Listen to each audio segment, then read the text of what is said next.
Jaganmohan Reddy second list prepare అయిందా? Jaganmohan Reddy prepare చేసినటువంటి second list ప్రకారంగా ఆ 40 మంది వైఎస్ఆర్సీపీ ఎమ్మెల్యేల టిక్కెట్లు చిరగబోతున్నాయా అంటే అవుననే సమాధానం ఇస్తున్నారు కొంతమంది రాజకీయ విశ్లేషకులు. ఇక ఇదే అంశానికి సంబంధించి మనతో మాట్లాడేందుకు ప్రముఖ రాజకీయ విశ్లేషకులు అంకమరావు గారు మనతో ఉన్నారు. ఆయనతో మాట్లాడదాం. సార్ నమస్తే అండి. నమస్తే కృష్ణ గారు. చాలామంది ఇదే అనుకుంటున్నారని వస్తూ ఉంది. కాకపోతే ఎమ్మెల్యే స్థానిక శాసనసభ్యులు ఇప్పుడు ఎవరైతే వీరు టిక్కెట్లు నిరాకరిస్తున్నారో పోటీకి, వాళ్ళందరూ ఏమనుకుంటున్నారంటే జగన్మోహన్ రెడ్డి గారిని చించేయబోతున్నారు, మమ్మల్ని మా గురించి ఆలోచన ఏముంది, మేము తప్పించుకున్నాం కదా, మాకు వచ్చిన ఇబ్బంది ఏమి లేదు, మేము చాలా ఆనందంగా ఉన్నాము. కాకపోతే ఏంటంటే మమ్మల్ని మా ప్రభుత్వం చేసినటువంటి అరాచకానికి, మా ప్రభుత్వం చేసినటువంటి పనులకి అవతల వాళ్ళు ఎక్కడా తిరగబడి మా మీదకు రాకుండా ఉండటం కోసం ఇప్పుడు దాకా మేము ఏదో తిప్పలు పడ్డాము, ఈరోజు మాకు ప్రశాంతంగా ఉంది, మమ్మల్ని తప్పించడం వల్ల మాకు వచ్చే నష్టం అయితే ఏమీ లేదు, నష్టమైనా కష్టమైనా ఆయనదే కాబట్టి, ఎందుకంటే 175 నియోజకవర్గాల్లో నేనే అన్నాడు, నా బొమ్మ చూసే గెలిచారని చెప్పాడు కదా, ఇప్పుడు గెలిచినా ఒకటే ఓడినా ఆయనే కాబట్టి మాకు వచ్చే నష్టమే ఉంది, కష్టమే ఉంది, కష్టం నష్టం ఆయనదే కదా, ముఖ్యమంత్రి పదవి అనేది ఆయనకి కావాలి, రాష్ట్ర భవిష్యత్తు గురించి ఆలోచించుకునేవాళ్ళు ఎవరు ముఖ్యమంత్రి కావాలో ప్రజలు నిర్ణయించుకుంటారు, ప్రజలను ఈరోజు జనాలందరూ కలిసి ఏమనుకుంటున్నారంటే రాష్ట్రం కోసం జగన్మోహన్ రెడ్డి గారిని ఓడించాలి, రాష్ట్రం బాగుపడాలి అంటే ఈరోజు చంద్రబాబు నాయుడు గారు ముఖ్యమంత్రి కావాలని చెప్పని ప్రజలందరూ కోరుకుంటున్నారనే అభిప్రాయానికి వాళ్ళు వచ్చారు కాబట్టి వాళ్ళకి పోటీ చేసే అవకాశం కల్పించకపోతే చాలా ఆనందపడిపోతున్నారు.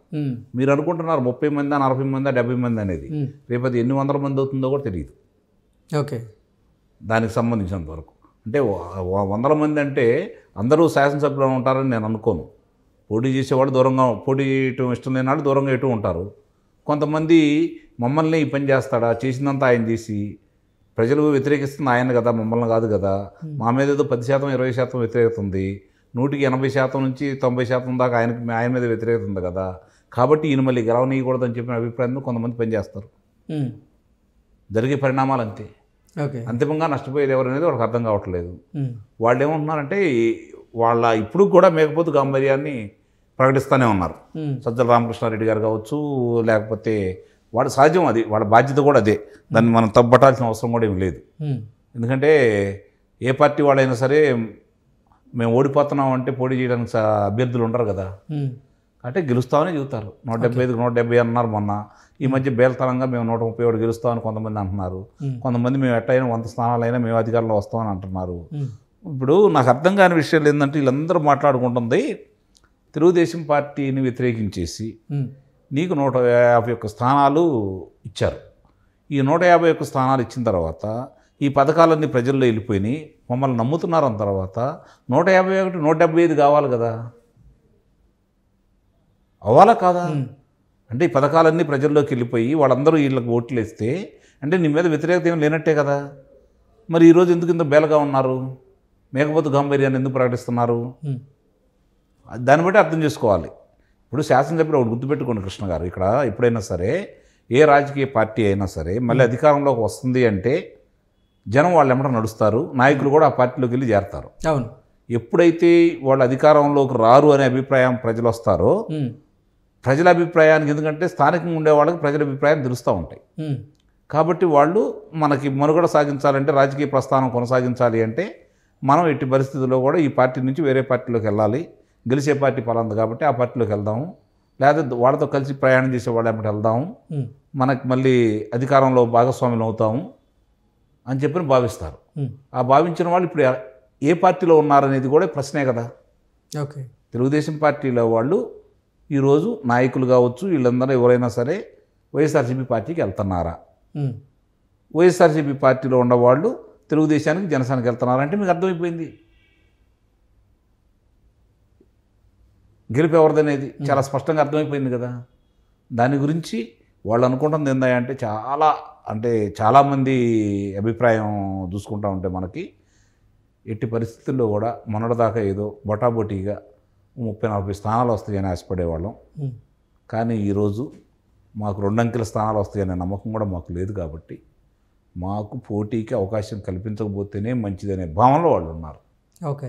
ఇప్పటికే సీఎంఓ నుంచి కర్ణం ధర్మశ్రీకి, అలాగే బొత్స సత్యనారాయణ గారికి, వారితో పాటుగా బిఎఫ్ మధుసూదన్ రెడ్డి, అలాగే గొల్ల బాబురావు, ఇలా కొంతమంది ఎమ్మెల్యేలకి ఇప్పటికే సీఎంఓ నుంచి పిలుపు వచ్చిందని, వాళ్ళకి రానున్న ఎన్నికల్లో టికెట్లు ఇవ్వబోం అంటూ కూడా తేల్చి చెప్పినట్లు కూడా ఒక వార్త ఇప్పుడు సోషల్ మీడియాలో చక్కర్లు కొడుతున్న నేపథ్యంలో ఏంటి నిజంగా ఈ వార్తల ప్రకారం ఆ 40 మంది వైఎస్ఆర్సీపీ ఎమ్మెల్యేల టికెట్లు చిరిగిపోబోతున్నాయా అంటే ఏం చెప్తారు సార్?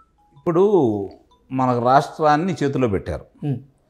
నీకు కింద స్థాయిలో పనిచేయడానికి 175 స్థానాల్లో నీ మనుషులు ఉన్నారు.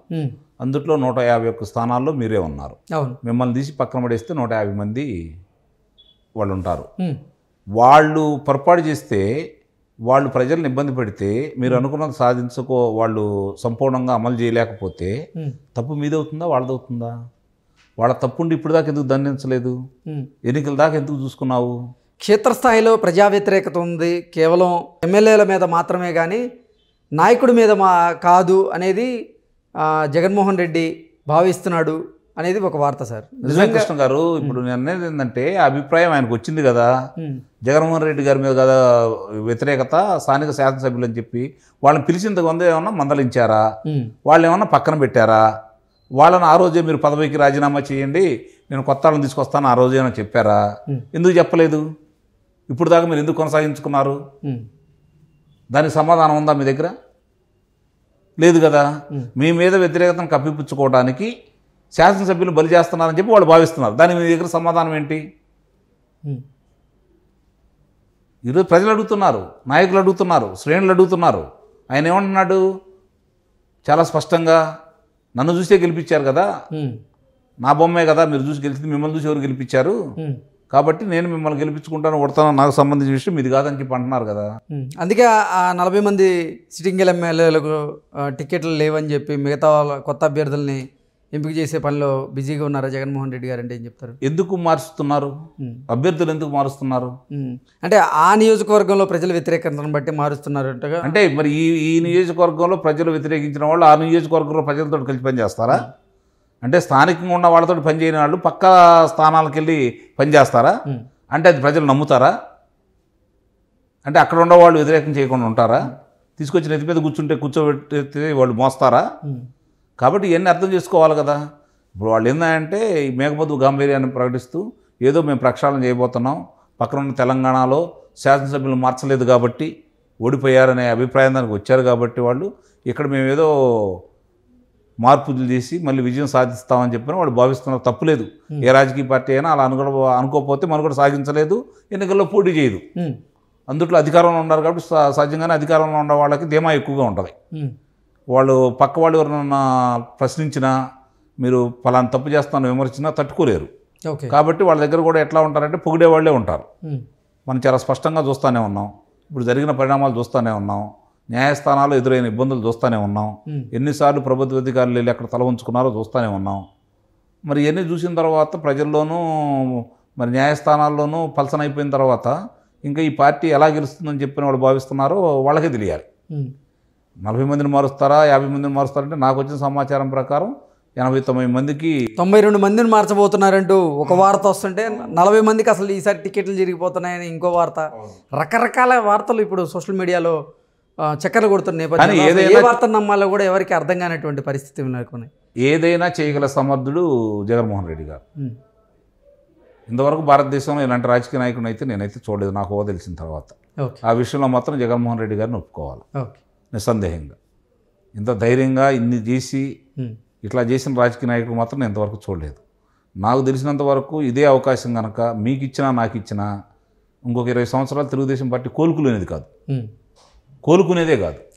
151 స్థానాలు వచ్చి అమరావతి లాంటి కల్పవృక్షాన్ని ఆయన చేతిలో పెట్టిన తర్వాత, కామధేను ఆయన చేతిలో ఉన్న తర్వాత, పోలవరం ఒకవైపున కనపడుతున్న తర్వాత ఇవన్నీ పూర్తి చేసుకుంటూ ఆయన పరిపాలన సాగించి వచ్చిన పరిశ్రమలను పోగొట్టకుండా ఉండటైతే ఇంకొక 20 సంవత్సరాలు తెలుగుదేశం పార్టీకి అవకాశం ఉండేది కాదు.